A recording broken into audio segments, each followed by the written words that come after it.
Hello, welcome to Truth Runs Deep podcast. I'm Terryn, I'm Kalli. and we're talking about all things Law and Order, SVU, the Mothership, organized crime, fanfic writing, and more. It is a And snow day in Alabama, in case. yes. And it snowed yesterday in New England, which isn't news at all because that's what it does. Um well, speaking of news, we do have something. We finally know when organized crime is coming. Spring. Like spring 2025. Thank God. So that could be We March, got April, some of them. May. Could be March, Still, April, May. something. Something. March, April, May. But they did wreck filming last week. Yeah.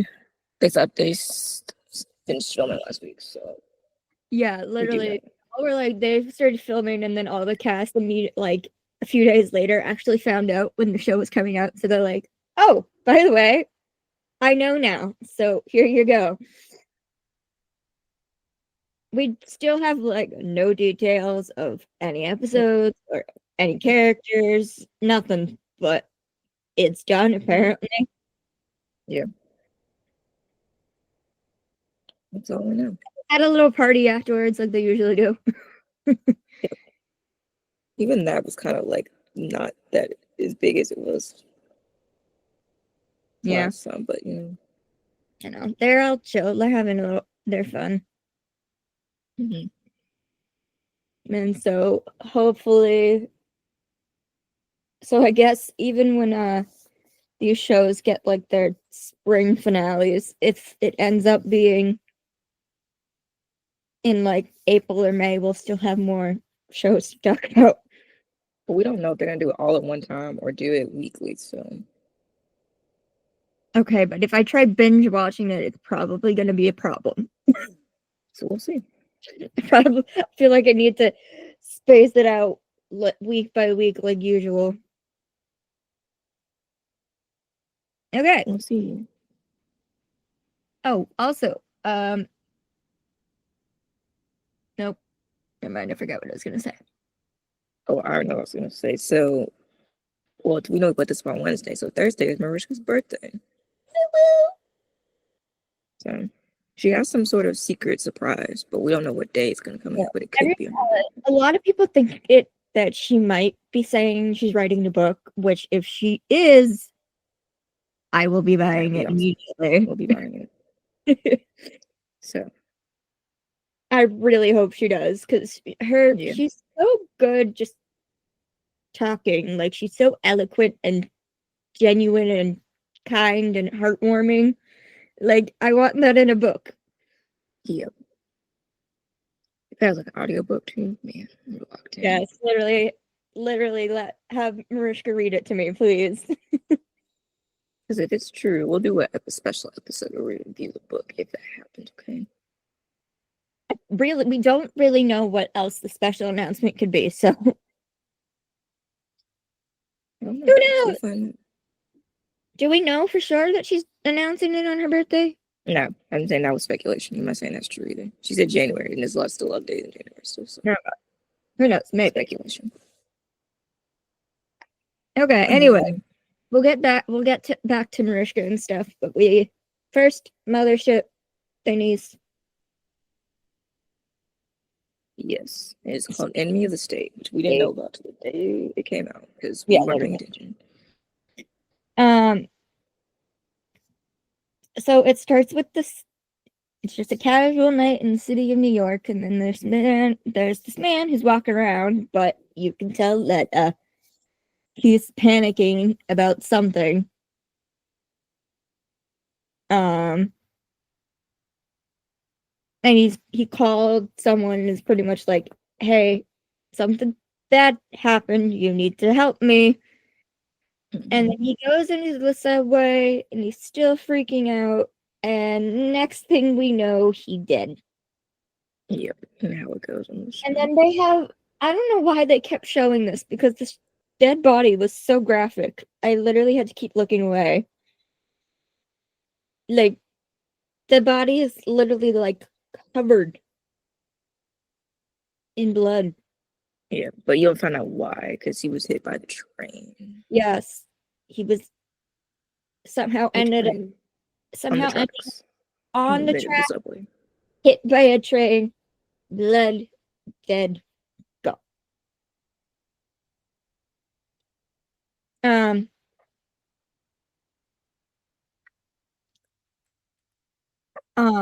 then, like they're trying to figure out what's going on. We do find out that Brady is still there. I don't even know if she got punished Yeah, or not. I missed we that don't part. know. They didn't really talk about it. So everything's fine, I guess. Mm. We find out that the Clark's last call was to police sergeant. Because he was at the academy. Yeah. Well, he Also, was participating in the academy. before that, when they were talking to like cops at the crime scene, the cop was like, "I've seen plenty of people jump. I see it in their eyes. They're ready." This guy was not planning on doing this. Mm-hmm. So now they have to figure out if they think it's a murder or not. And my camera freeze. Hmm. Yeah, so he goes to talk to his police sergeant. He was part of the academy, but he had to drop out because he was getting addicted to substances because of he hurt his shoulder, and so now he needed those. And then he failed a police test. Um, they have to go tell the mom. The mom is devastated. She's pretty much like, my son was a good kid, which he was. Like she's like, you wanted to become a cop. And then we find out that there's this guy who's been bothering him. And he's quite literally known as a men's right activist. In other words, Andrew Tate energy. For real. no. If you are a men's right activist, you're just a scumbag. You're misogynistic. Pretty Yeah. much. Yeah. So, Terrence called him knockoff Andrew Tate because he's basically like teaching guys like how to be in the world and being men, and it's like, go away.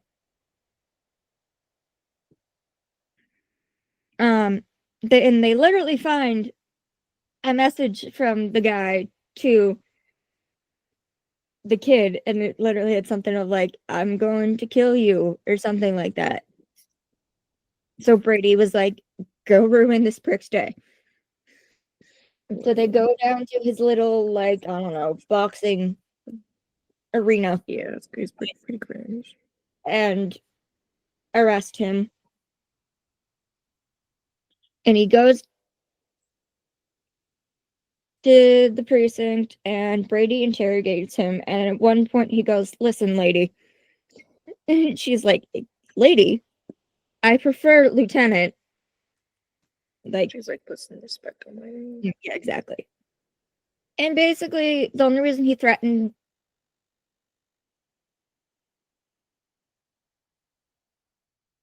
All right, so Karen disappeared. I guess I'll keep going. Um, so basically, the only reason that the guy was mad at Clark. We're all good, so fixing the internet. Anyway, We're good. the only reason that the dude was mad at Clark, who is the kid, is because he was going on TikTok and calling him a scammer because basically his program does nothing. Yeah, there's a whole thing about like there's some videos about like Andrew Tate's Hustle University and how like the kid ain't wrong, but the guy didn't like that he was being called a scammer. Then we find out the Violet's back. Hooray! Yeah, well, I haven't seen you in a long time. Where were you? We were worried she wasn't on the show anymore, so thank goodness she's still here. And they're all like looking into like the security footage from the subway to see if it was the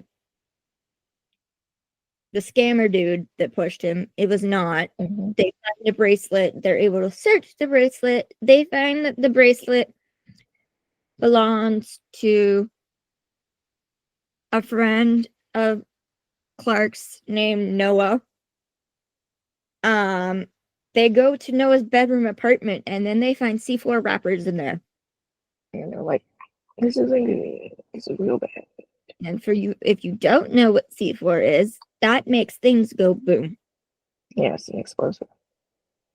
So there is a suspected bomb threat at a protest at the library, which is basically with like ending.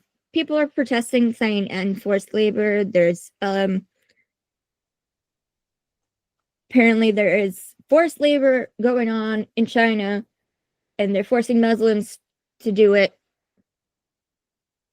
So they're all protesting against that. Yep. And so they soon find this kid, and this kid is like, I don't know, our age. Right. And he's trying to set up the weapon, and then Shaw immediately go literally in the middle of the crowd, pulls out his weapon, NYPD, and then everybody starts freaking out. Yeah. It's like, why did you do that? Like, There you're we go. not. Now I can use him. Literally, the crowd is pushing him back. It's like that's dead. People start running, which doesn't help. Yeah.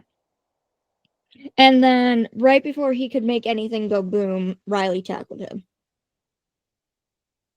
Yep, because they always gotta chase somebody, you know. So they go back to the precinct, and he again explains, I'm trying to defend the Muslims that are being forced to work in China and that are being assaulted and beaten and etc. etc.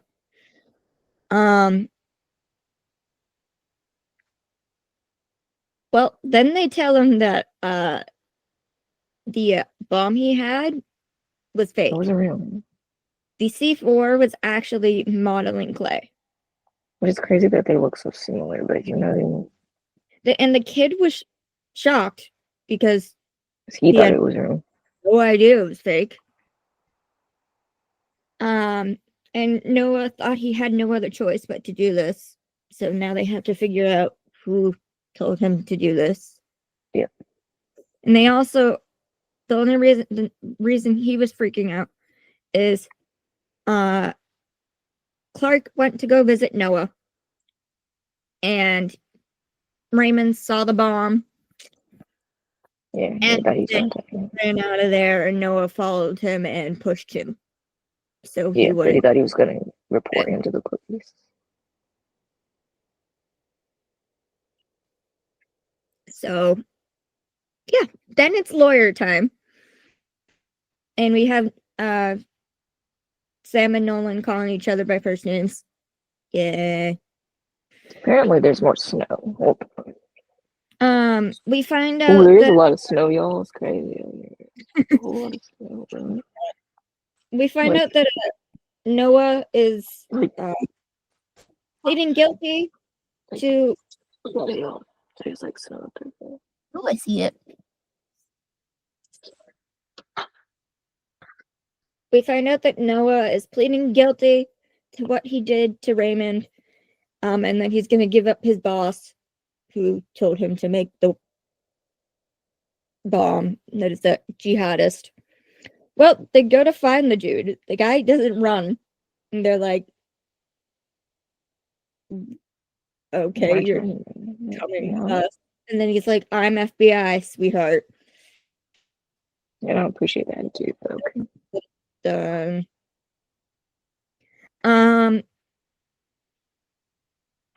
Then we find out this guy's in the FBI, but then Noah is talking to Nolan and Sam, and he's like, all this stuff he was saying definitely sounded like he was an extremist. Like, Noah didn't believe all of this stuff until he told him. Yeah. Like, he literally said that the kid, Kareem, or the FBI agent told him to kill his best friend. Yes, because he didn't want him to tell about it. Yeah. So, then the DA's office decides that they're going to charge the FBI agent with manslaughter in the second degree because he basically caused this kid's death by Yep. turning Noah into a radical. And this FBI agent goes to visit Baxter and he's like, "You're making a big mistake, a dangerous mistake." Yeah, so And then Baxter's just like, I can't not do this. Um, Noah then testifies saying that the FBI agent taught him how to make a bomb. Yep. He threatened his family, and then he thought he was gonna get killed if he didn't get rid of his best friend after he saw the bomb. He was told to take care of the problem. yeah.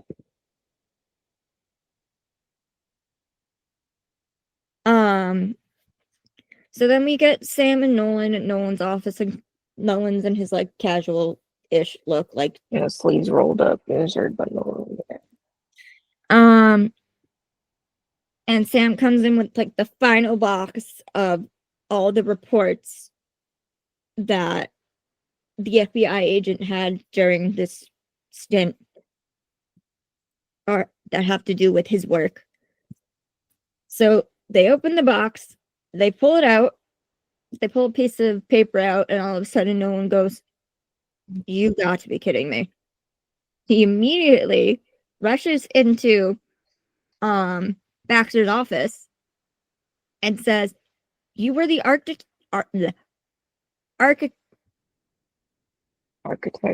It's a hard word. It's a hard word. of the FBI's lure and trap program," which, for those of you who don't know what that is, basically, after 9/11, it was used to find anybody else who possibly believed what the terrorists did and would, you know, lure them in and trap them so that they wouldn't do any more damage to the US. Yeah.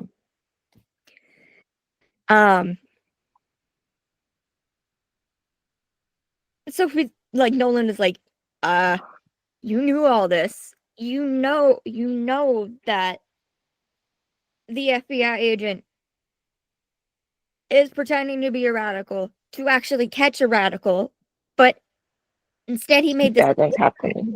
Bad things happen in the process. and he's like, and Nolan is like, Haddad didn't follow the book. You wrote the book. You wrote the rules. He ain't following any of them. He's going way too far. And he's like, I need you to testify. It's like, no, I can't.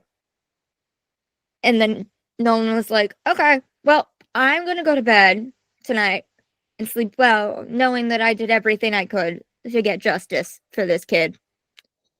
Let's see how you feel in the morning. Yep. Boom. Yep. He's just like, you know what? Night job. Well, we then find out that yes, Baxter testifies. I don't remember what could He kind of explains how the whole thing works. So, explains why it's a problem, and then basically went into that. Yeah, the FBI agent went far beyond the legal yeah, because he's gonna ask like, could this be used too far? Yeah, He's like, yeah. He threatened a kid and his family. That goes too far. Oh, and told him how to make a bomb. Too far. Yeah. Too far. Well, the FBI agent is then found guilty, Yep. to the shock of him. And the like head FBI agent glares at Baxter like, what the hell did you just do? And then we have a conversation at the end of Baxter and Nolan basically say, look, you don't have to like what we did, but it worked, and we saved lives. Basically, was our idea the most moral? No. But back in like 2001 when everybody was freaking out, it kind of had to be done. Mm-hmm. And there's that. I was like, this one, Okay. 3, 4, 3. I gave it a 2.5. It wasn't my favorite. Wasn't the favorite, but the light died. I guess it did. Hold on, gotta get some light. But yeah, it was alright. Hey, having an FBI agent who is actually a radical extremist jihadist is a new one. Yeah, they were like, you know what, dude? Uh, Can I get some? I don't remember what next week's is about. They made the promo really dramatic, so.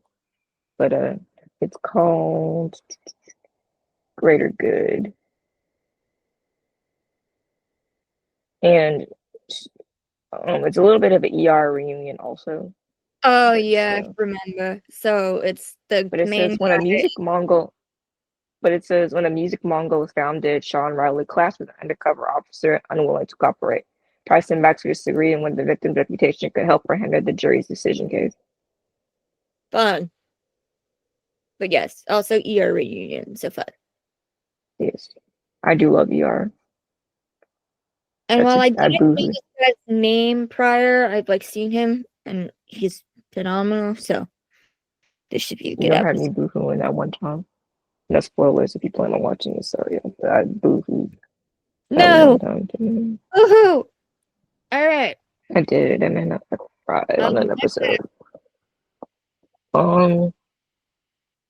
Yeah, so there you go. Now we got some light again. But SVU. So we recorded. I'm not gonna talk about the episode yet. So like we recorded, and then stuff came out after we recorded. Literally So then 10 minutes after we finished clips. these articles came out, and we're like, bro, we just stopped recording. And we literally were like, bro, this is not even 30 minutes later. They're like new articles, and I was like, Can't you? I don't know. Come when we're trying to do it. Thanks. beforehand, because if I want to read some stuff tomorrow, we'll be like, man, we already recorded. It's actually recording on time this time. They're kind of more about pre-episode, kind of like Peter kind of talks about kind of like how this episode kind of goes a little bit, and then people have mixed opinions on how like we'll get to why people have mixed opinions about this episode.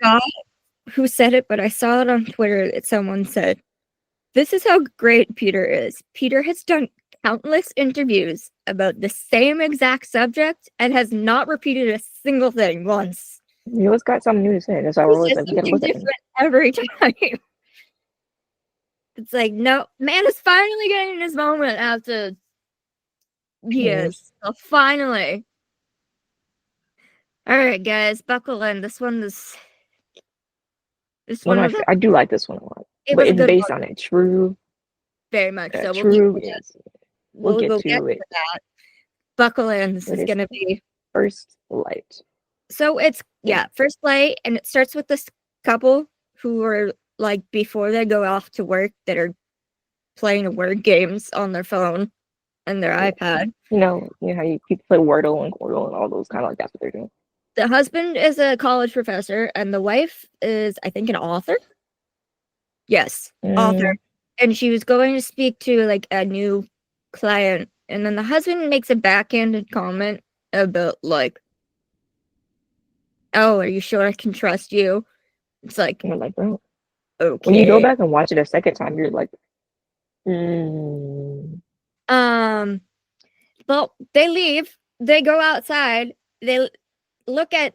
Well, he kind of like is like, I'll take you to work. He's like, you know what, I'll drive you to work or something like that. So that's how they end up going. They're getting out and going together. Outside, they go to the garage, and on their white garage, painted in all red letters, is I'm not gonna say it, but I'm and not a nice word about women that starts with the W. W. You can figure it out. Okay, go watch the episode. You're very smart people. Go. And the woman is shocked, and all the neighbors and people around are staring. They're like, you know how many cool the neighbors are. What is this? Why this isn't true?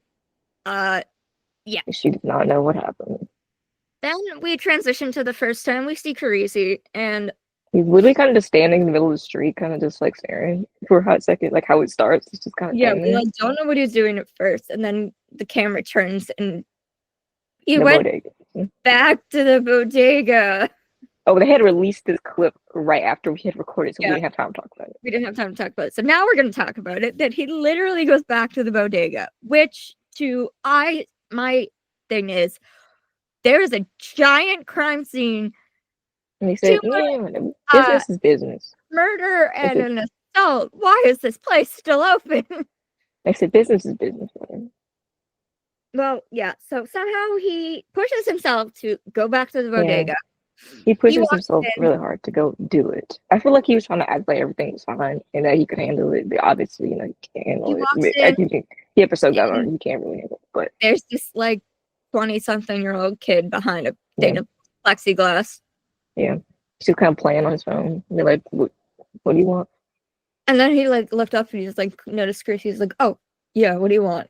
And so Gracie tries to order his regular thing. He kind of like, he does it like he forgets to describe that this person does not know what he his usual order. So he kind of that's a good point. Yeah, Ollie. Because he kind of is just like a bagel in my coffee. And he's like, everything bagel, coffee, lime speed. They're like, oh. Right. That is a good point. I didn't notice that. Ali knew his order because he went in every single day. This kid doesn't. He's really and then so the kid is like, all right, I got the bagel. And then he hands Sonny a cup of coffee. Not a cup of coffee, a cup. And he's like, what? What is this? He's literally like, what is this? What? The kid's like, oh yeah, it's self-serve now. And Sonny looks and sees this someone else pouring the coffee into his own cup, and he's like, but if you kind of notice like where they placed the machine, it's kind of where the whole like it's literally where Ali died. Yes. Literally. So he's like, keep your cup, I'll go somewhere else. They're covering this up like nothing happened.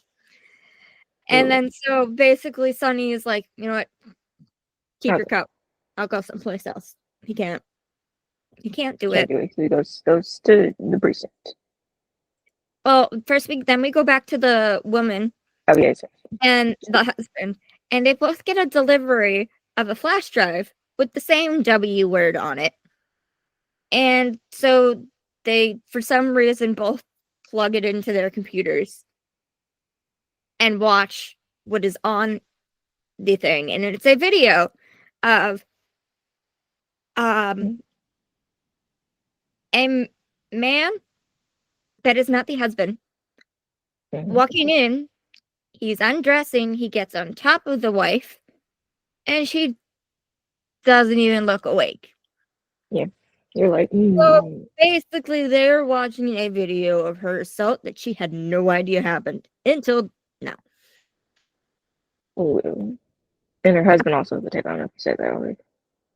Yes. Okay. So then we get the intro. We go back to the precinct. Olivia. She walks in the break room making. Like, she's in the break room making some coffee. Yeah. She's like, "How you doing?" He's like, "I'm good." She says, "Am I supposed to think that's the truth?" He replies, "Could you? Pretty please, could you pretend I'm okay? Thanks." And we're like, "Could you?" No, man. This is where we're starting off here. This is where we're starting. Pretend like I'm. Yeah, and then we find out that Amanda had told him. Amanda had told. He said Olivia already knew it. I mean, Amanda. He said Amanda told you. Yeah, that Deontay is changing his plea, not guilty. I'm like, bro, what? Which we talked about this last episode about like why that wasn't a good idea, but whatever. Sonny said this was apparently a thorn in Baxter's side the entire holiday season. Yeah, because we know that there's been time in between But like, and now the kid is like, yeah, I'm not gonna do any of this anymore. I'm pleading not guilty. It's like, great. And basically, Sonny says he participated in a robbery, a rape, and a double murder. A plea deal doesn't seem like justice. So that is where we find out that Boyd's dead. Hooray! He's the only person he deserved. He was a terrible person. Goodbye. Go rot in hell. Don't keep the devil waiting. So, but you know, this is not looking good for DeAndre. So yeah, honestly, Carisi's kind of right. A plea deal doesn't seem like justice for literally all this. Yeah, everything that went down. No. Like, unfortunately, only one of the murders that happened was actually justified. Yeah. So then the couple arrives, and they go in to talk to Carisi and Olivia's like, "Oh, how can we help you?" And then the husband's like, "We just got sent a video of my wife's rape." Yep. And they're like, "Oh, okay." Yep. Olivia goes to the wife's name is Catherine. The husband's name is Henry, I think. Hold on, I wrote Harris. Harris, not Henry Harris. It was close. I knew it started with an H. So Olivia talks to the wife, and then Finn and Sonny talk to the husband. We find out that it is Carisi's first case back. Yeah. After breathing. Yeah. After everything. And the husband says, like, if they're like, who do you think would do this? And they're like, he's like, someone with a one-way vocabulary. Basically, like, if you don't have anything, you can't respond. Better to call a woman than you're not smart, apparently. They soon find the can of spray paint that was used to make the word, and it was found in the sewers by a license plate. Yeah. And they found out who because the person got out of the car, and they found the car, and we took the car back to the person. Yes. Also, there's these nice moments of Curry being nice to Carisi, because they're like, Olivia's like, oh, I need somebody to go down there. Carisi, go. And then Curry's like, I'll drive. We'll go. I'm like, oh, they're all trying to figure he's okay. They're trying to act like, they're trying to make sure he's okay, but they're also trying to pretend, like, go. They don't want to treat him like he's broken. Yes, exactly. Thank you. Because Olivia's been through that before. How she was like, please don't treat me. Yes, like, don't call me. We're moving on. So then they go to the person's house, who is Annette Gallagher, and her husband Tommy. And Tommy was the man that was on top of in the video. Captain in the video. And they're like, okay, how'd you know? And the wife is like, oh, he started talking with Catherine on this, like, I don't know, chat room. So I hired a private investigator. Exactly. This woman is like a big old, like, classic Italian woman. Like, they see something happening, their immediate response is, private investigator, stay out of my fucking life. Yep. She was like, listen. Well, Carisi talks to Tommy, and Tommy was like, I've been talking with Catherine, and Catherine said she had this family. He thinks he's talking to us, but like, this is like, if she told me all of this. And she had this fantasy of being speaking. Yeah. She's like, she had this Sleeping Beauty fantasy of, like, I would literally go in and take. Yeah, the door would be unlocked. Do it. Do it. Okay. Sure it is, but this is not adding up here. Because why would she not remember that? They also find out that there's, like, a chat forum. The chat forum for everything. But this is particularly they also are looking into stuff that she's written. It's normal for married people to kind of cheat. Well, not necessarily cheat per se, but be with other people. Yes, because we forgot to mention earlier, and this is going to be important later. The husband mentions that they have separate bedrooms because he's the light sleeper. Yeah, she can't sleep apparently because she takes a lot of sleeping pills. She takes sleeping pills, and there's also the squad is kind of conflicted. Yeah, they're like, I don't know if we can believe her. Half of the squad is like, something happened to this woman, and then some of them are like, maybe she just did cheat. Just did it. Like, even Finn is like immediately like, oh, there's nothing happened. She cheated. It's like, damn, Finn, shut up. Like, stop it. This is your job. Shut up. Mm. All right, so we go back to the precinct. Curry brought banana nut muffins for everybody. Yeah, she always got her. All looking through like the chat, reading her books. Or they had the night before, so they've been like talking to each other about it. Gabriel, yes, and then Gracie like turned down a muffin because apparently he had been up late. And then, yeah, they find the online forum for married people who meet who they're married but they aren't having. You're not satisfied. You're having a relationship that is satisfied with each other. So they're. And on Olivia, I think we're gonna need like an extra pair of eyes or something on this. And then Gracie goes, well, I thought you might say that, so I invited your friend here. Points to the door, and it's Amanda standing there. Okay, yeah. Guys, I invited my wife. Yep. Everybody has started calling Amanda Carisi's emotional support wife, and I love that. It's so because she's making sure he's gonna be okay. Like, hi. It was on. They walk in, and Carisi says, if there's a chance that she was victimized, and he's like, and I say if for your benefit to Olivia because like he isn't really sure what to believe either. And she goes on, and it's like, this could be your first case back.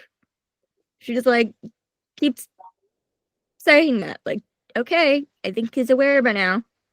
Yeah, he doesn't want to act like something changed. Like, that made me feel uncomfortable because he was like, we're moving on with life. And she's like you never took a break. Like, we just. He's like, then he's like, okay, I'm going to go figure this out.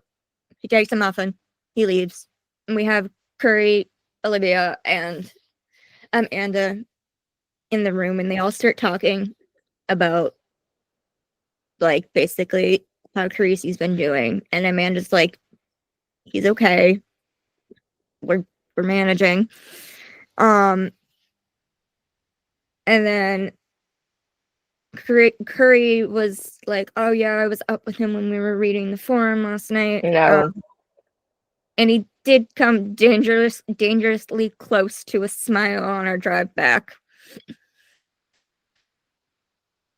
To which I said, and I'm now officially calling this, that these three women are Carisi's angels. If you don't know what Charlie's angels are, look it up, and then you'll agree with me that these three are Carisi's angels. They fight for him, but they also care about him, and they're gonna be damn well sure no one hurts him. Find out that it's weird because the person on the forum is only writing on Monday and Wednesdays, not at night, which is when they start to realize that doesn't match the wife's schedule, it matches the husband's. Why? I was like, what are you doing peeking in the corner? So they go to talk to the wife. We find out that she has like 5 different kinds of sleeping pills.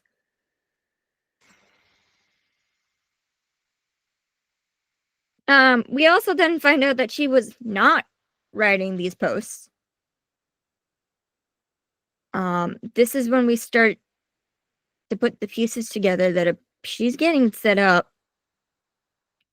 And this is also where we start realizing that this is ripped from the headlines. Because Catherine isn't the one who's writing the posts, her husband was.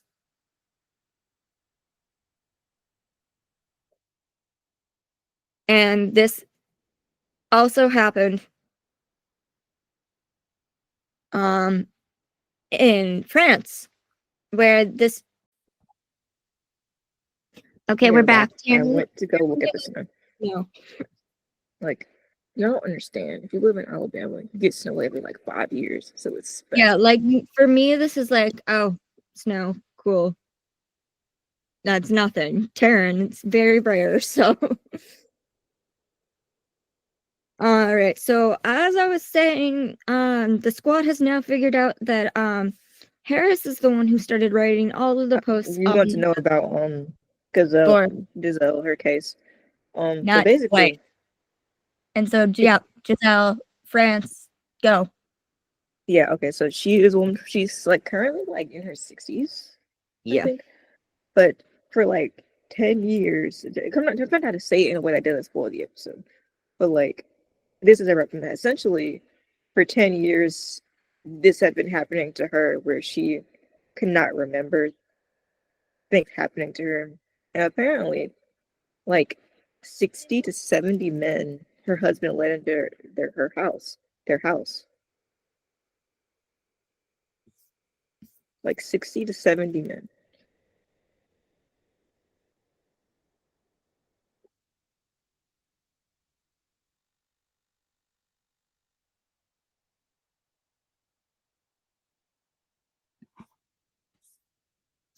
Okay, I'm back. My mom was talking.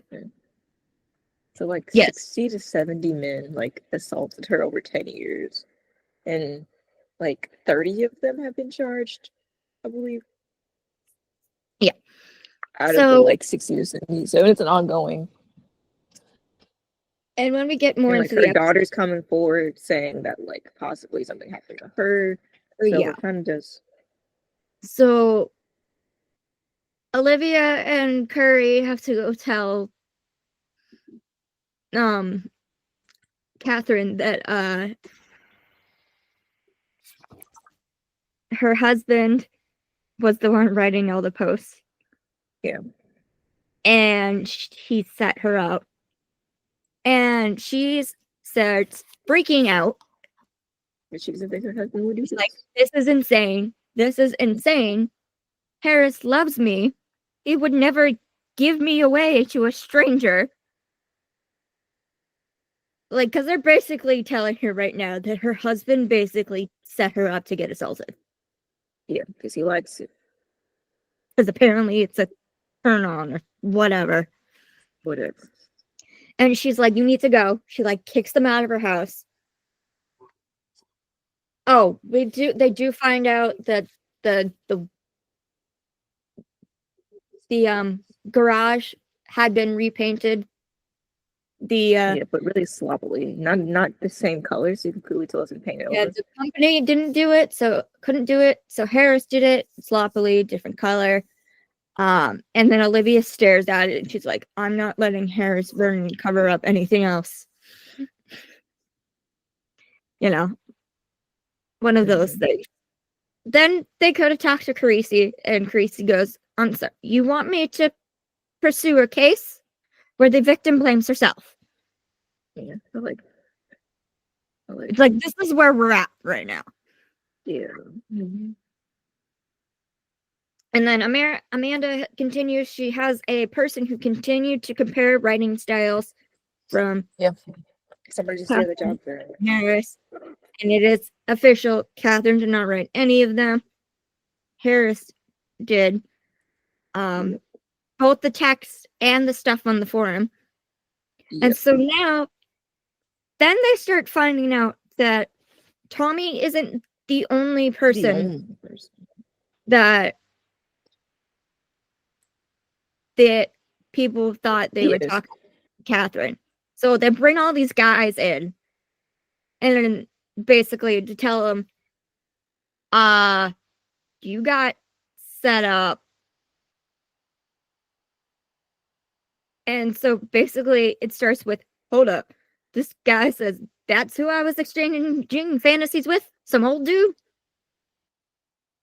Literally, because yeah, sorry. And literally a dozen guys. One of them's like, am I in legal trouble? And Bruno's like, you're talking to two SVU, or is either Bruno or, yeah, it was Bruno. You're talking to two SVU detectives. What do you think? So thankfully, none of these men did what Tommy did. They stopped it.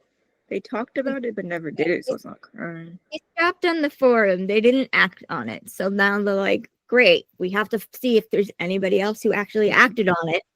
Yeah. Well, then we find out that they go to talk to Harris's like co-professor, student professor or something. And like I don't know if he's like an adjunct professor or something, but yeah, so basically he's like,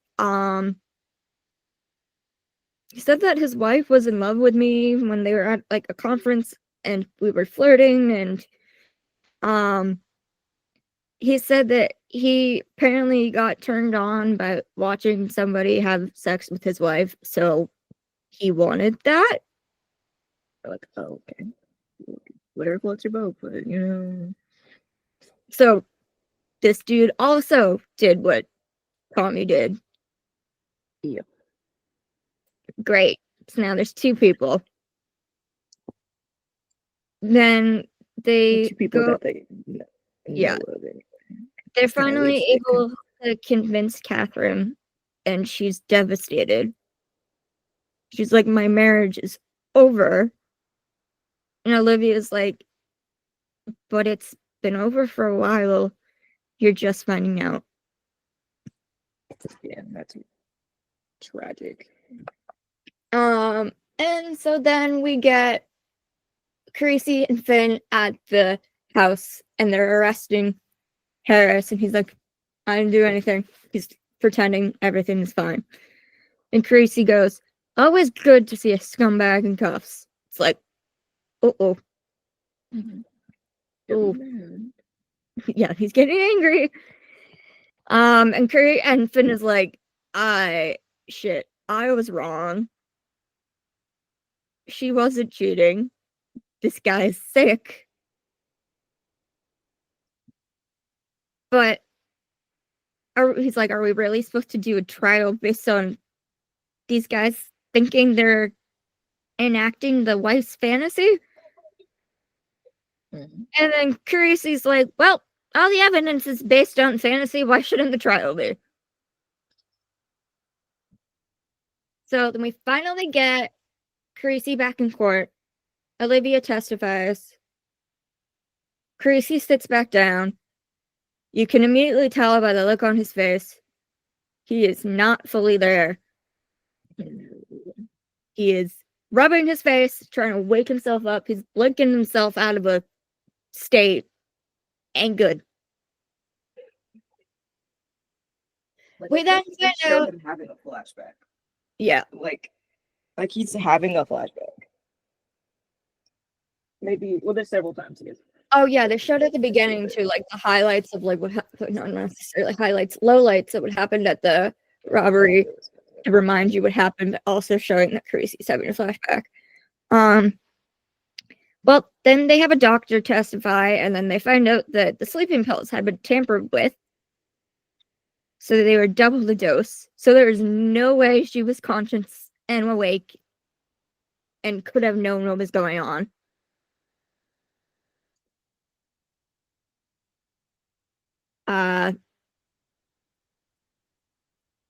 They have Derek testify about the sleeping beauty fantasy that he was told she had. And Olivia's in the gallery, like, what the hell? The defense attorney is quick to point out that both of this guy's charge was dropped for his testimony. And he's going on the point of like, nuh-uh. Jean Harris assaulted her, not me. Mm-hmm. And he says, so then they get Olivia. Wait, no, hold on. Catherine is now testifying. And she mentions in regards to her marriage, now I know that was the real fantasy. Ouch. Mm-hmm. And then you kind of like really see Carice is really like sorry to fall apart. Like, yeah. So as Catherine is saying all these things that her husband had caused to happen to her, you could see Carice slowly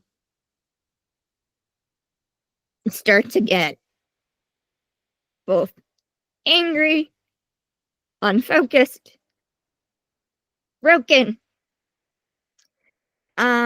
The defense attorney is doing her thing. He's trying he's not to objecting. He doesn't object as quickly as he normally would have, and that's why it's like, yeah, and he's saying it in like one tone, super shakily. Every time he says it, he's not even standing up like he usually does. He's like hovering in his seat. It's not looking good. No.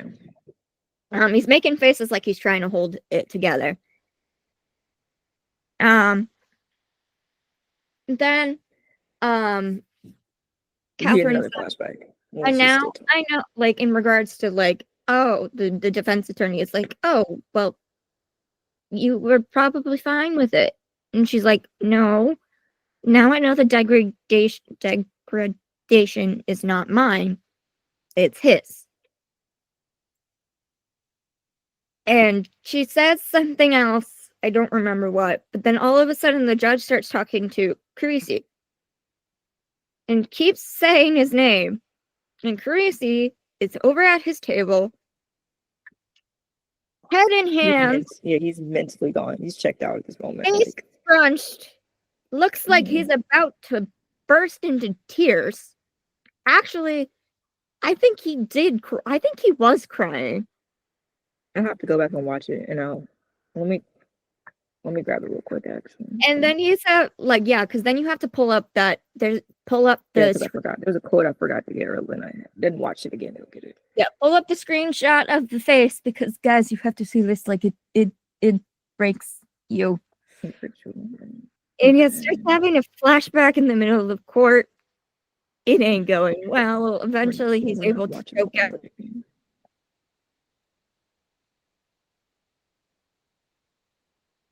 It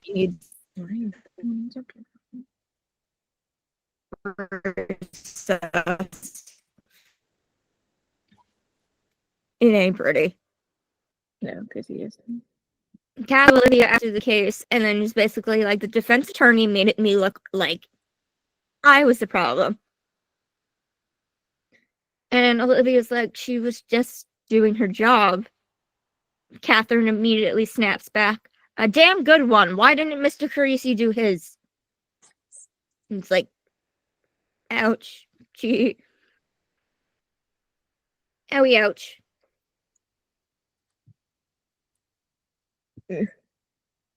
Oh no, the one where he's like pinching the bridge of his nose. Hold on.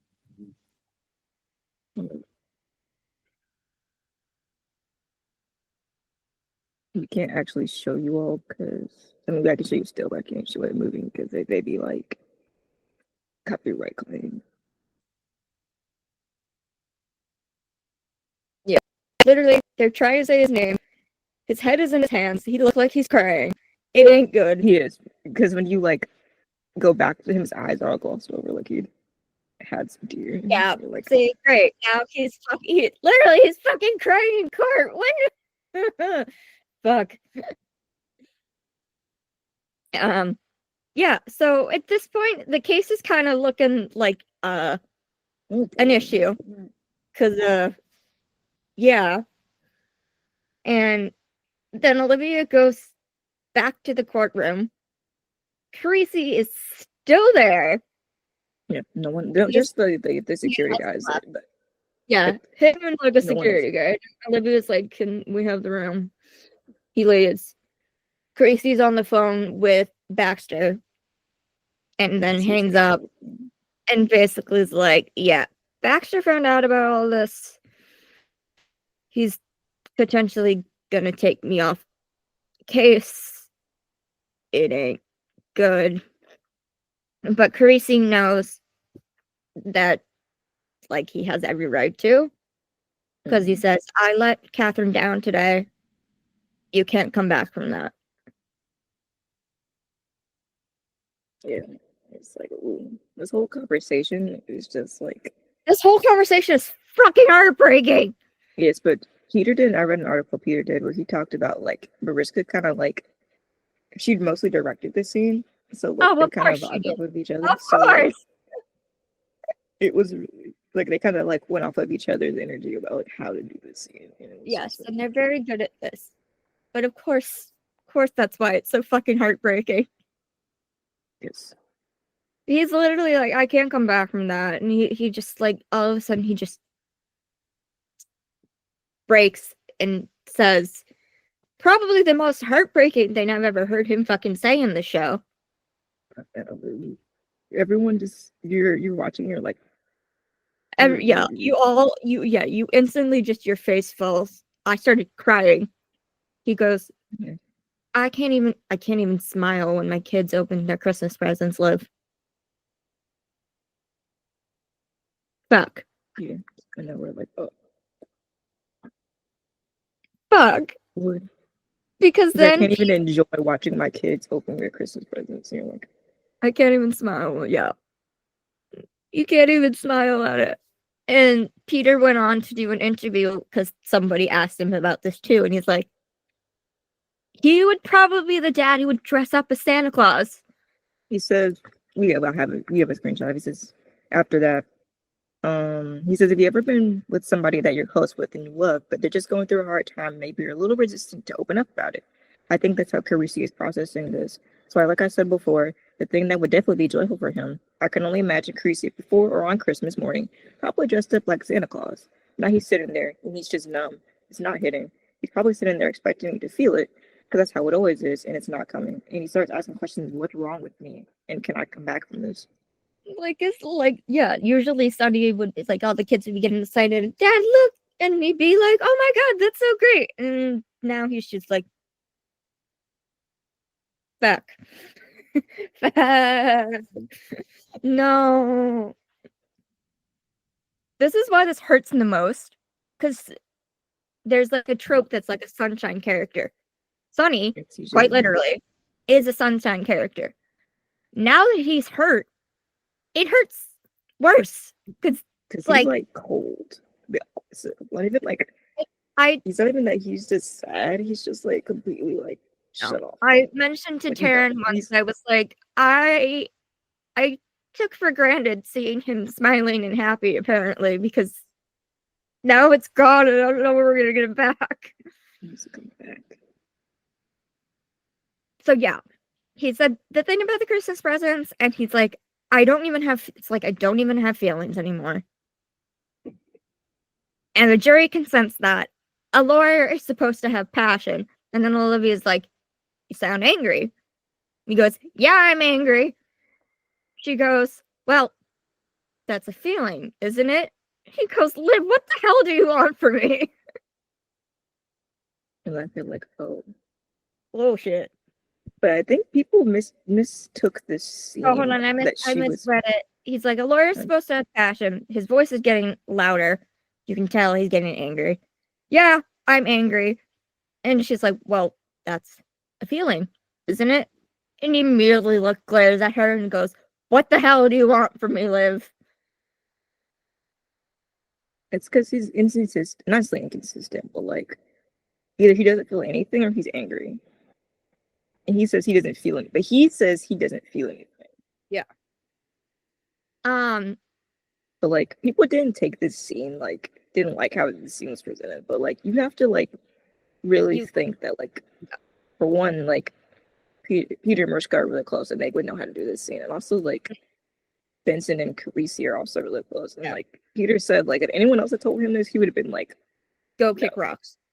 Yeah, Literally, he needs to go kick rocks, which made me burst into laughter because it is very true.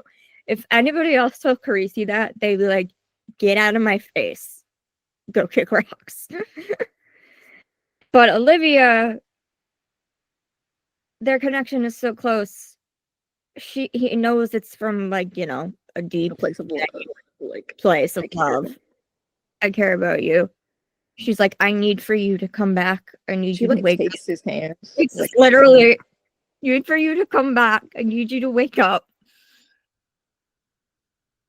Let me see if I can get that part.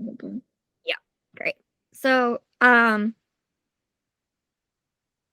they have to, now they have the issue of the case again, because they still have the video, and it's like, well, now the jury she's good, because she's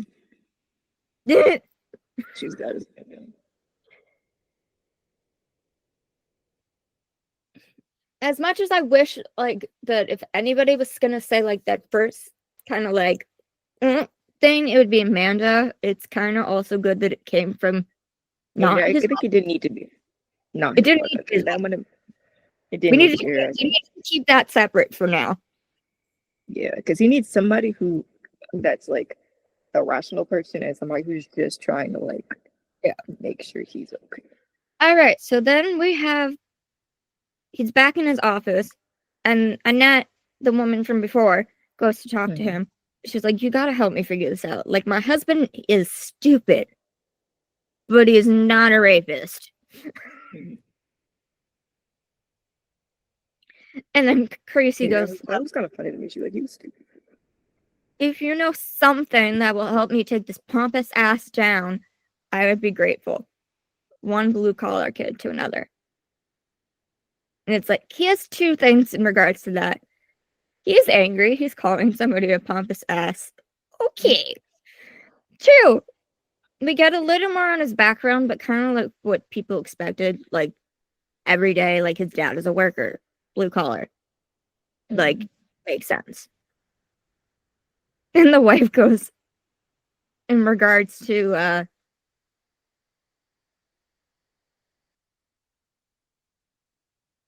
know, yeah, and that goes in regards to like Harris and everything, because he's the one who made the husband do this, basically. It's like, look, I want him to burn in hell. He's angry, and he's like, okay, how does 25 years to life sound? So we then find out that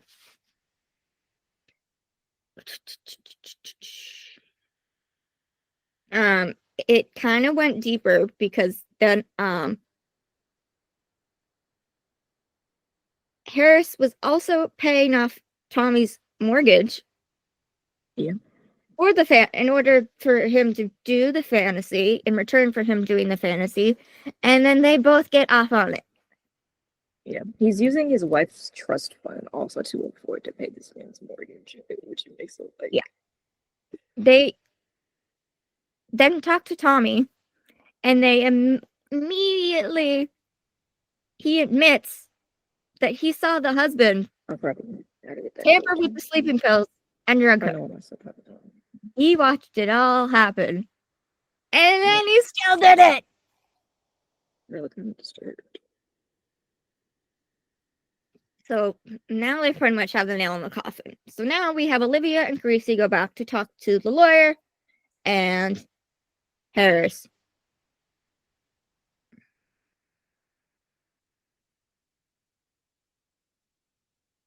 And Olivia goes, your wife took her power back. How does that make you feel? Really pushing into him. Yeah, so you gotta find that quote, and then you also need to find that fancy ass word they're using. I don't remember what it was, because it's important. blah, blah, blah. Skipping.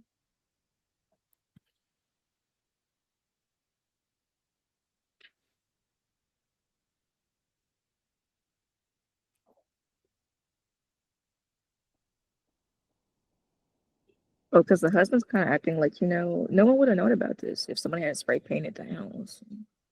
Oh, that's after you actually took, before it. How does that make you feel? The quote, I only got the last part of it. It was so fast, I couldn't type Oh, that he fast. says, I got it. He said, did you call this waste our time? He said, Creasy says, no, I called you down here because I'm going to give you two choices. You can either sit in the courtroom and while I ask about every detail about the nauseating little catchism of perversion that your life has descended into. Like, okay, man. Or stop lying, or your client can stop lying or admit what he did to your wife. Yeah.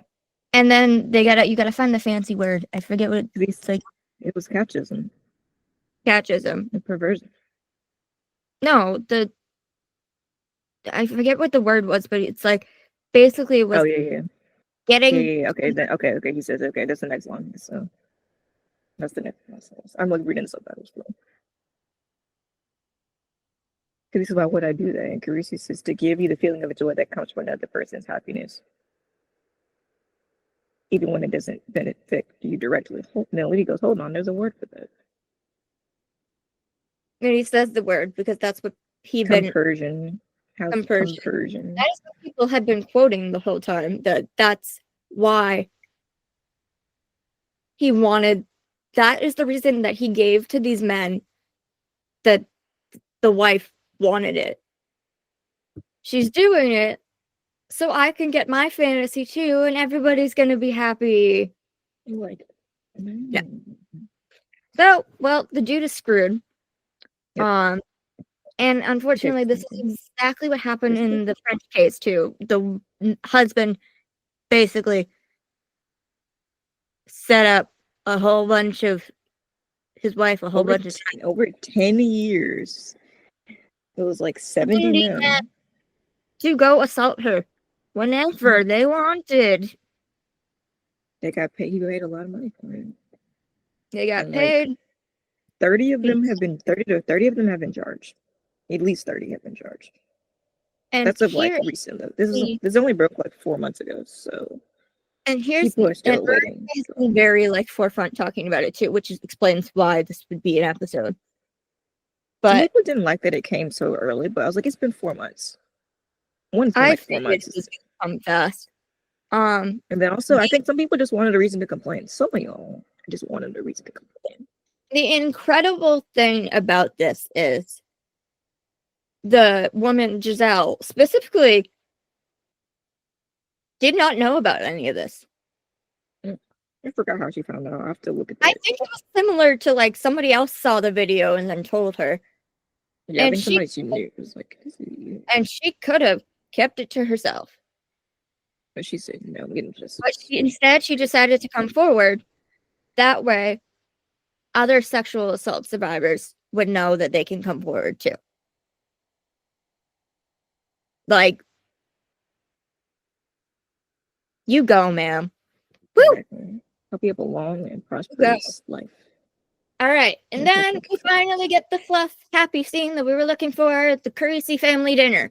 Because after court, they're like, because Chrissy was like, I gotta go to see dinner with the family. And they're like, the husband gets 15 years, the other guy gets 7 or something. Carisa's like, I gotta go, I got dinner with my kids. And then Olivia says something along the lines of like, yeah, this is what true justice is. Cool. We transition to the pizza place and we see Jesse and Billy playing this little claw machine, getting super cute about these little dolls. Did they say something? I don't think they did. I think they have like, hold on. I don't think they may have said like little children talk about like getting the pride or something. I don't think they said anything. I don't know. I thought they said something. I don't know. And then we're back at the table. No, they don't say anything. I don't think. They're just looking. Carisi and Amanda are watching them, and Nikki is in Amanda's arms, and Nikki is literally fisting a piece of pizza crust because, of course, he is. It's crazy. And they're looking at their girls being all happy, and the girls are looking back at them and smiling. And Amanda takes her husband's hand and goes, "You're gonna be okay."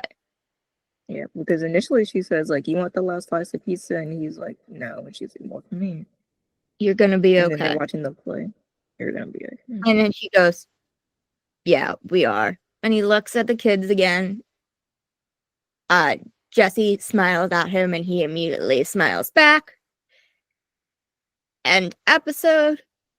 No, it is not Yeah, it's over a very yet. small smile. It's not his full, like, It's not his full you know, smile. His big full smile crease. goes, like, we see tiny dimples. His full smile is huge dimples all the way up to his eyes, basically. Literally, he has like the biggest.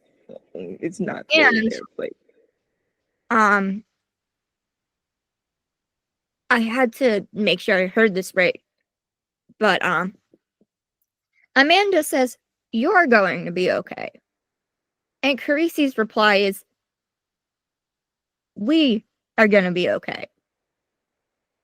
In general, as a family. yeah. That he's not saying it like specifically about himself. He's just like, "I want my family to be okay again, and then I'll be happy." Like, Yeah.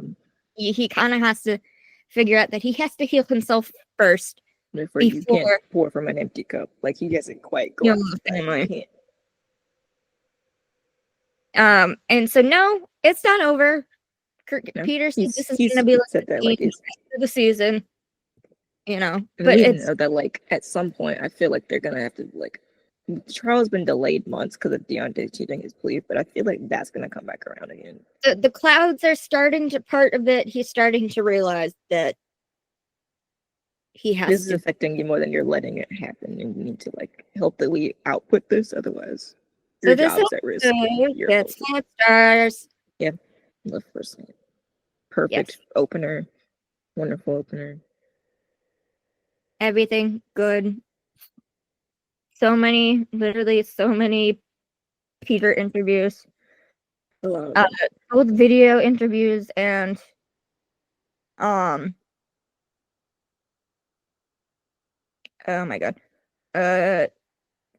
Article interviews.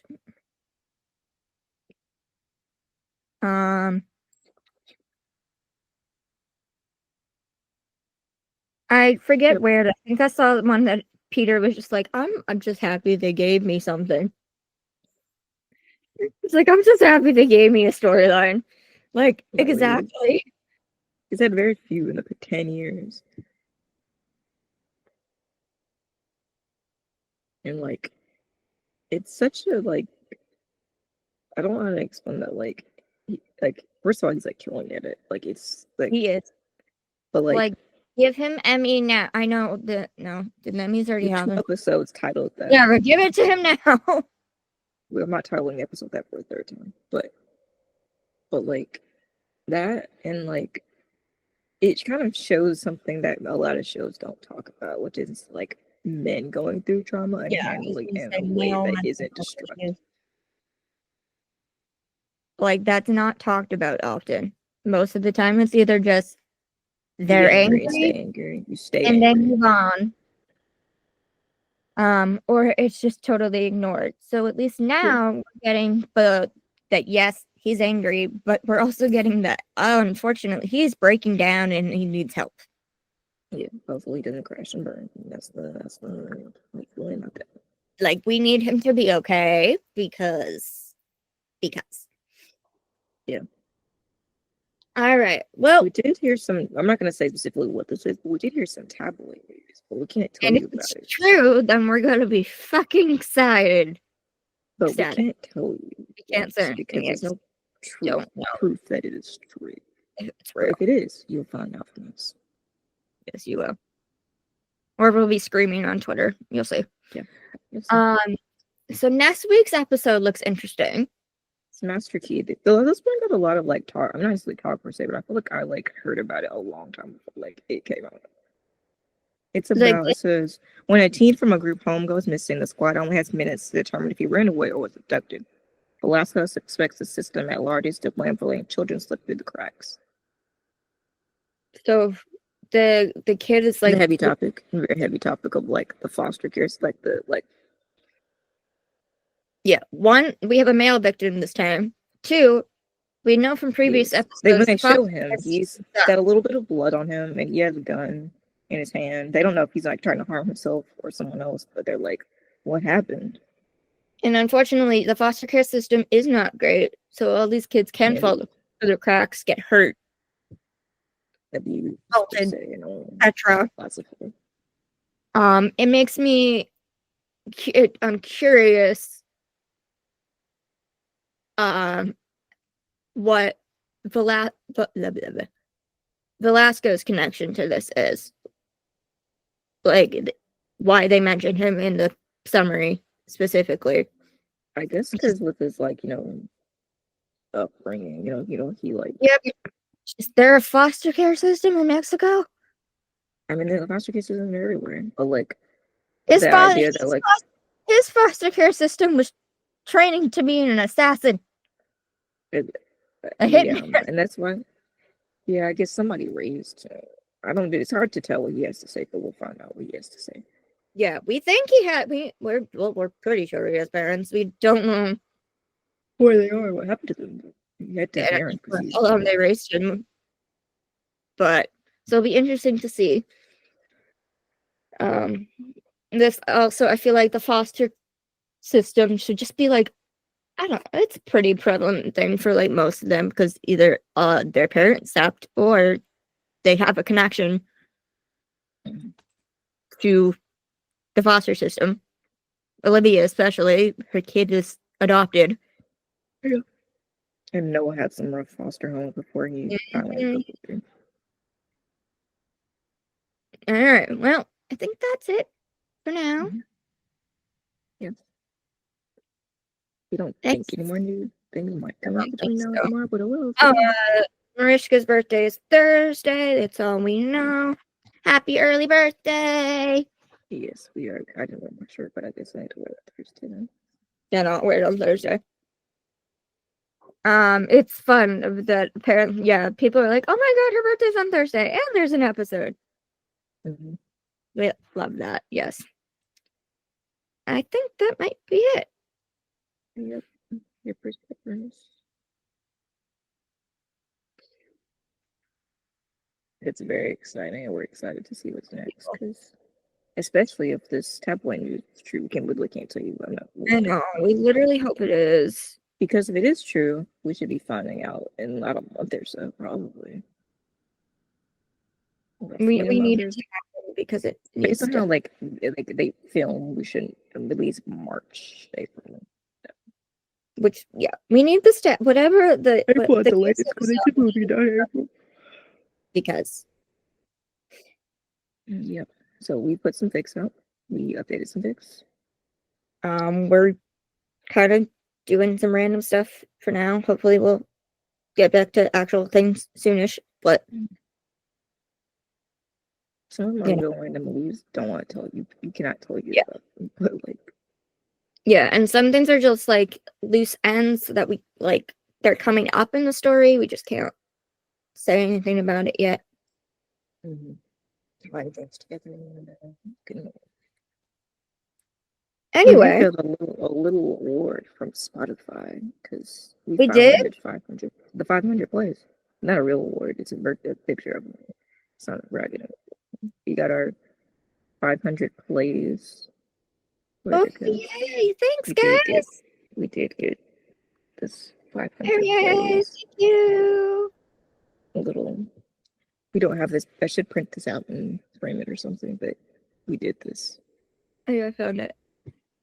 We have 500 plays. Wait, does that mean 500 people or like our thing is sometimes the episodes have been listened. I mean, an episode has been like there's in the Egypt. Like when you look at the app, it tells you how many people listen to an episode, and we finally had 500 plays on combined. Yes, so people have listened. They know total of 500 times. Yay! Yes. Thank you, guys. This is because of you. A little. Our lovely viewers. We're almost at we're almost at 2,000 all-time plays, but like I think those count as full listen to the whole episode plays, but like Cool. we're almost at 2,000 like plays. Yeah, we know it gets long. Play this in your car. Play this while you make your dinner. Play this anytime. Yeah, literally just listen to us ramble while you're doing stuff. Take a walk. Do something. All right. Well, I think that's it. That's all. So, Mhm. bye, We'll guys. go on with our day. Goodbye. Yeah. I'll see you later. Yeah, if you enjoy this snow day. Alright, well, I'll take a nap probably. Who knows? Alright, goodbye. All right. Bye-bye. Bye. Don't forget to like and subscribe and share with your friends. Yes. Bye. Happy birthday, Mariska. Happy birthday, Mariska. We love you. Can't wait to see what the surprise is. Yes, literally. We want your surprise. We cannot wait. Okay. We're done. Bye, guys. It was